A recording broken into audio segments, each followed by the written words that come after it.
বা বিশ্ববিদ্যালয়ে 65-এ চলে যাচ্ছেন, তারপরে তো অনেকে যথেষ্ট এনার্জেটিক থাকছেন, কাজ করছেন, অনেক বড় বড় কাজ করছেন, কিন্তু সেজন্য কি পদগুলো তারা ছেড়ে দিচ্ছেন না? ছেড়ে দিচ্ছেন। ধন্যবাদ ডক্টর রিপন। এই যে 55ও যদি আমরা ধরি একটা আলোচনার সুবিধার্থে, একটা কমিটি, বিএনপির মতো পার্টির কমিটি এবং একটা মন্ত্রিসভা যদি বিএনপিকে ভবিষ্যতে কখনো করতে হয়, তাতে 50% লোক কি বিলো 55-এ দেওয়ার মতো আপনাদের আয়োজন আছে? আয়োজন কিন্তু আমাদের আপনার 50% না। ইনফ্যাক্ট আমি আপনাকে খুব আশার কথা যেটা বলতে চাই, আমাদের 90% প্রিপারেশন আছে। বিলো 55 দায়িত্ব নেওয়া। এক্স্যাক্টলি, দায়িত্ব নেওয়া তো আমরা ঠিক 90% লোককে আমরা সেখানে কন্ট্রিবিউশন জায়গায় নিয়ে আসতে পারি, কিন্তু বোধহয় সেটা করা হবে না এই কারণে যে আপনার নবীন এবং আমি 50% বলেছি। হ্যাঁ, এক্স্যাক্টলি নবীন, আমি বলছি যে সামর্থ্যটি আমাদের 90%-এর মতো আছে, কিন্তু সেই জায়গাটিতে আমরা যাব না। আমরা প্রবীণদের অভিজ্ঞতা, পরামর্শ সবকিছু আমরা কাজে লাগাতে চাই।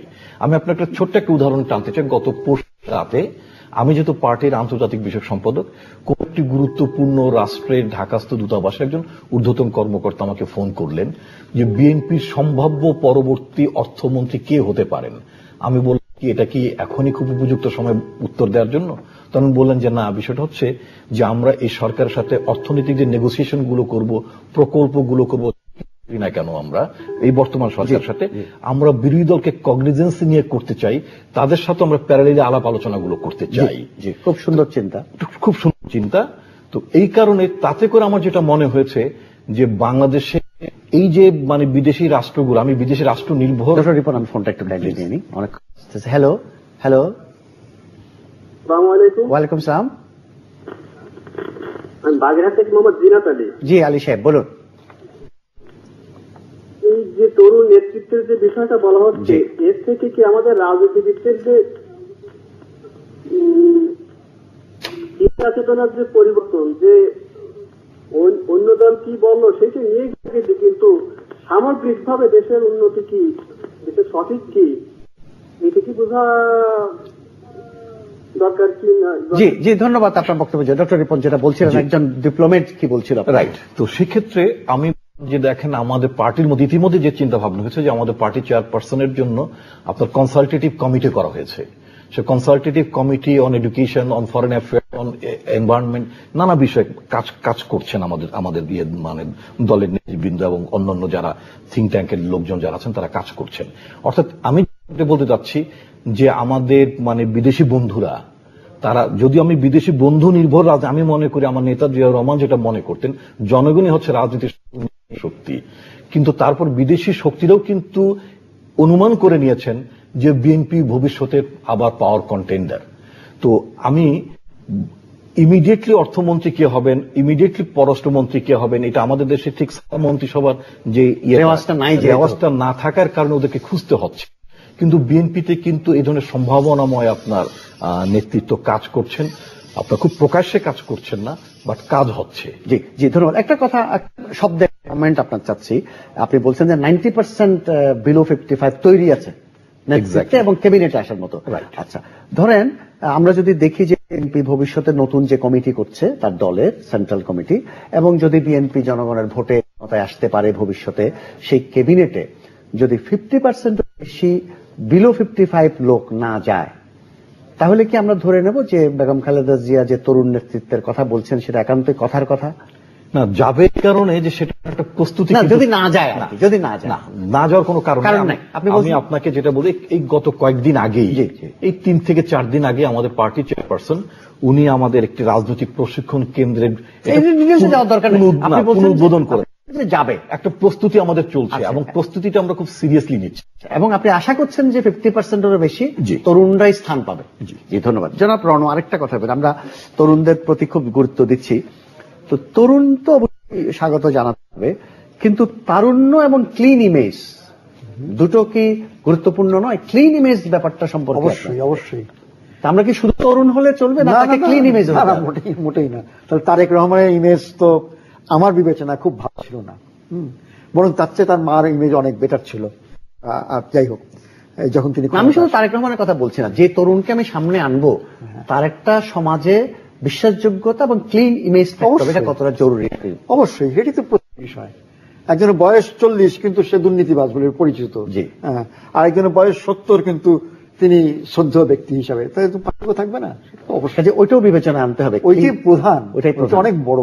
অজয় দাস। হ্যাঁ, অবশ্যই আমাদের রাজনীতির তো এটাই বড় সমস্যা। এই যে 40 বছর স্বাধীনতার মধ্যে যে কাঙ্ক্ষিত অগ্রগতি হচ্ছে না, তার একটা বড় কারণ তো হচ্ছে নেতৃত্ব সবসময় প্রশ্নবিদ্ধ হয়ে থাকছে, যে সে নিজে সৎ নয়, তার চারপাশে যারা লোক থাকছে তারা অনেকেই সৎ নয়। সেই জায়গাটা বদলানো হচ্ছে রাজনীতিকদের প্রধান দায়িত্ব। এবং আমার মনে হয় যে সিলেটের ভাষণে যেটা নিয়ে আজকে আলোচনা শুরু, সেইখানে কিন্তু কোনো ইতিবাচক রূপরেখা বা গাইডলাইন আমরা বাক্য নিয়ে কথা বলছি, আমরা পাইনি। কিন্তু গাইডলাইন তো পরে। ডক্টর রিপন, ক্লিন ইমেজ, এই বিষয়টা আমাকে একটু অবশ্যই পরিষ্কার করতে হবে। আমি রণবাইয়ের সাথে অত্যন্ত মানে একমত, আমি ভীষণভাবে একমত। সেটা হচ্ছে যে অবশ্যই ক্লিন ইমেজ অত্যন্ত গুরুত্বপূর্ণ। টেন্টেড ইমেজ সম্পন্ন কোন ব্যক্তি যেই জায়গাতেই থাকুন না কেন, সেটা ব্যবসা বলেন, যাই বলুন না কেন, সেটা গ্রহণযোগ্যতা, তার ক্রেডিবিলিটি থাকে না। কিন্তু আমি যেটা মানে বারবারই হাওয়া ভবন বলে একটা শব্দ প্রচার করে, হাওয়া কখনো ভবন ছিল না, বাড়িটার নাম হাওয়া। একটা বাড়ির নাম মধুমতি থাকতে পারে, মানে আপনার মহানন্দা থাকতে পারে, সেটা মহানন্দ ভবন হয় না। ওই বিতর্কে না হোক, এটাকে খুব মানে আপনার সুকৌশলে যেটা বলতে চাচ্ছিলাম, যে জাতীয় এবং আন্তর্জাতিক পর্যায়ে বাংলাদেশে যখন তারেক রহমান একটা সম্ভাবনা দেখা দিচ্ছিল যে তারেক রহমানই হবেন ভবিষ্যতে বিএনপি রাজনীতির নেতৃত্বে থাকবেন, এই অবস্থানটাকে বিতর্কিত করার জন্য খুব সুপরিকল্পিতভাবে তারেক রহমানের বিরুদ্ধে কনসার্টেড একটি ক্যাম্পেইন করা হতো। যেমন রণবাই মানে যখন বিতর্কিত ইমেজের কথা বলতে যেই উদাহরণটা টানলেন তারেক রহমান, এটা একটা কনসার্টেড ইন্টারন্যাশনাল এন্ড ন্যাশনাল যে ক্যাম্পেইন ছিল তারই একটা অংশ। সেই অংশটাই এইভাবে এমনভাবে স্টাবলিশ করার মানে খুব সক্ষমভাবে তারা একটা সফল হয়েছিলেন। আমি যেটা বলতে চাই, যেটা জনাব অজয় দাশগুপ্ত যেটা বললেন, যে শেখ মুজিবুর রহমান যে 45 বছর বয়সের যে উদাহরণটা টানলেন, জাতির, যেটা আওয়ামী লীগ যখন তাকে জাতির জনক বানালো বা এই করলো, যে 45 বছর যে অর্থাৎ মধ্য 40-এর যে বয়সটি, তখন তার টিম মেম্বারে কিন্তু মধ্য 40-এর বা তারও নিচের লোকেরা ছিলেন। সেই মুহূর্তে কিন্তু শেখ মুজিবুর রহমান জাতির সামনে বলেছিলেন যে 7.5 কোটি বাঙালির জন্য 8 কোটি কম্বল আসলো, আমার কম্বল গেল কোথায়? ওই মধ্য 40 অথবা বিলো 40-এর লোকেরাই কিন্তু লুটপাট করে ফেলেছিল। এবং শেখ মুজিবুর রহমান যখন বললেন যে আমার ডানে চোর, আমার বায়ে চোর, আমার সামনে চোর, পেছনে চোর, দেশ সবাই পায় স্বাধীন করে সোনার খনি, আমি পাই চোরের খনি, ওই চোরের খনির যে লোকেরা তারা কিন্তু ওই মধ্য 40 অথবা 40 নিচের লোকেরাই ছিল। কিন্তু বিষয়টা কিন্তু এইভাবে আলোচিত হয় না। আমার বক্তব্য হচ্ছে যে এই বিষয়গুলো আগেও ছিল, এখনো আছে, দুর্বৃত্তরা সবসময় ছিল। কিন্তু কথা হচ্ছে, আমি কি সুযোগকে দুর্বৃত্ত বলবো না? আজকে রাজনৈতিকভাবে আমাদের প্রতিপক্ষরা জাতীয় এবং আন্তর্জাতিকভাবে বিএনপির নেতৃত্বের যে সম্ভাবনাটা ছিল, সেই সম্ভাবনার জায়গাটাকে তারা খুব সুকৌশলে, খুব পরিকল্পিতভাবে তারা সেই জায়গাটাতে আঘাত সচেষ্ট হয়েছিল এবং সক্ষম হয়েছিল। আমরা বলতে চাই যে তারেক রহমান সম্পর্কে যে প্রপাগান্ডাগুলো ছিল সেগুলো অ্যাবসলিউটলি রং। মানে আপনার এই মিলিটারি কন্ট্রোল গভর্নমেন্ট 2 বছর চেষ্টা করেছিল এবং এই সরকার প্রায় 3 বছর ক্ষমতাতে, 5 বছরে তারেক রহমানের বিরুদ্ধে কোন প্রমাণিত আদালতে বিচারাধীন মামলা আমরা কিন্তু ডক্টর রিপন, আমি একটা কথা স্মরণ করি, আপনি বলছেন যে 90% তরুণ তৈরি হয়ে আছে, তৈরি করার প্রক্রিয়া আছে। তাহলে আমরা তারেক রহমানের উপর ভরসা করার তো দরকার নাই। আপনার অনেক তরুণ আছে নেতৃত্ব দেওয়ার জন্য। ভরসা তো আমরা তারেক রহমানের উপর ভরসা করার দরকার নেই, সেই কথাটা আমরা কেন বলবো? একজনের উপর ডিপেন্ড করছেন কেন? ডিপেন্ড করছি না আমরা। সিম্বলিক্যালি পার্টিতে বাংলাদেশের মতো রাজনৈতিক দল, ইভেন ইন্ডিয়াতে, একজন ইটালির বংশোদ্ভূত সোনিয়া গান্ধীর নেতৃত্বে তাকে সিম্বলিক্যালি তাকে সামনে রাখতে হয়। উনি পার্টির চেয়ারপারসন হয়ে আছেন, ইউপি এর চেয়ারপারসন হয়ে আছেন, মানে ইউনাইটেড প্রগ্রেসিভ অ্যালায়েন্সের চেয়ারপারসন হয়ে আছেন, প্রধানমন্ত্রী হয়তো হননি। এবং একটা চমৎকার জোকস আছে, একজন বললেন যে ভারতে জিনিসের মানে দুটো প্রশ্নের কি সাদৃশ্য আছে, তো অনেকে বলতে পারছেন, তখন বলে যে আমি একটু বলে দেব, বলে কি, যে ভারতীয় ক্রিকেট ক্যাপ্টেনের কোচ আছে বিদেশি, ভারতের প্রধানমন্ত্রী আছেন একজন বিদেশি।